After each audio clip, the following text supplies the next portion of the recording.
ప్రభువైన యేసుక్రీస్తు నామములో మీ అందరికీ వందనాలు.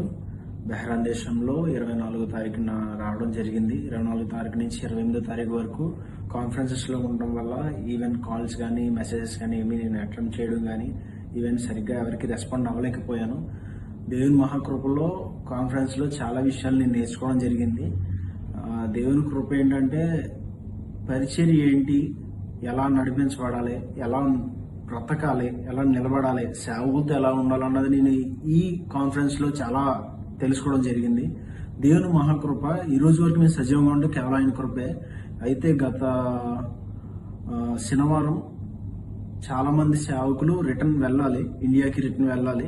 28వ తారీఖున మధ్యాహ్నం వెళ్ళిపోవాలి. కానీ ఆయన చిత్తం ఏముందో మనకు తెలియదు. ఆయన కృపలో వీళ్ళందరూ భద్రపరిచి ఉన్నారు అనడానికి సాక్ష్యం ఏంటంటే, ఫ్లైట్ ఎగరక ముందే మిసైల్ పడి ఎయిర్పోర్ట్స్ అన్ని క్లోజ్ అవడం జరిగింది.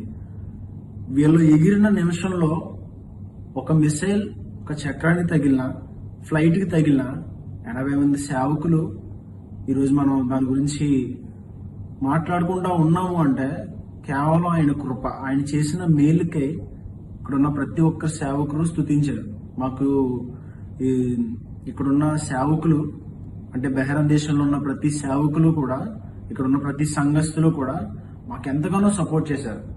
మేము ఎక్కడ నలిగిపోవడం కానీ, ఎక్కడ కృంగిపోవడం కానీ, మాకు ఆహారం అందకపోవడం కానీ ఏ రోజు లేదు.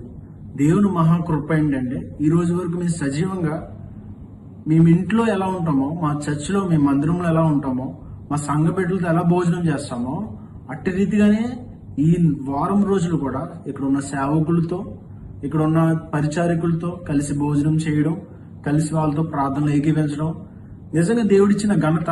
ఇదొక లెసన్ మాకు. యవనస్తుడుగా నేను చెప్పుకుంటున్నా, ఇదైతే నాకు ఒక లెసన్. ఇది రేపొద్దున నేను చేయబోతున్న సేవకై ఇవన్నీ నాకు ఒక పునాదులు. ఈ అన్నిటి విషయమై నేను ప్రార్థన చేసుకుంటూ దేవుని అడిగిన ప్రతి విషయం ఏంటంటే, దేవా ఈ ప్రయాణం ఎందుకు, నన్ను ఎందుకు ఇక్కడికి తీసుకొచ్చావు, ఇది దేని నిమిత్తమై ఈ ప్రయాణం జరుగుతుంది, నా విషయంలో ఏం కార్యం చేయబోతున్నావు, నా జీవితంలో ఏ మలుపు తెప్పబోతున్నావు అని దేవుని అడిగినప్పుడు చాలా విషయాలు ఈ ప్రయాణంలో నేను నేర్చుకున్నాను. మీరు దయతో నాకు క్షమించాలి. ఎందుకంటే చాలా మంది నాకు కాల్స్ చేశారు, మెసేజెస్ పెట్టారు, కానీ దేనికి నేను రిప్లై ఇవ్వలేకపోయాను. ఈవెన్ వచ్చిన వెంటనే కూడా నేను వీడియో చేసి పోస్ట్ చేద్దాం ధైర్యంగా నేను ఇక్కడికి వచ్చాను, ఇక్కడికి క్షేమంగా చేరుకున్నాను, మీకు చేయాలని చెప్పి నేను చెప్పాలి. నన్ను క్షమించండి. ఎందుకంటే కాన్ఫరెన్స్కి వచ్చిన తర్వాత మాకు వైఫై సరిగ్గా ఇక్కడ కనెక్ట్ అవ్వకపోవడం, కొన్ని ఇష్యూస్ ఉన్నా, కానీ దేవుడు మహాకృప ఏంటంటే ఈ రోజు వరకు సజీవంగా ఉన్నాం అంటే కేవలం మీ ప్రార్థన, మీ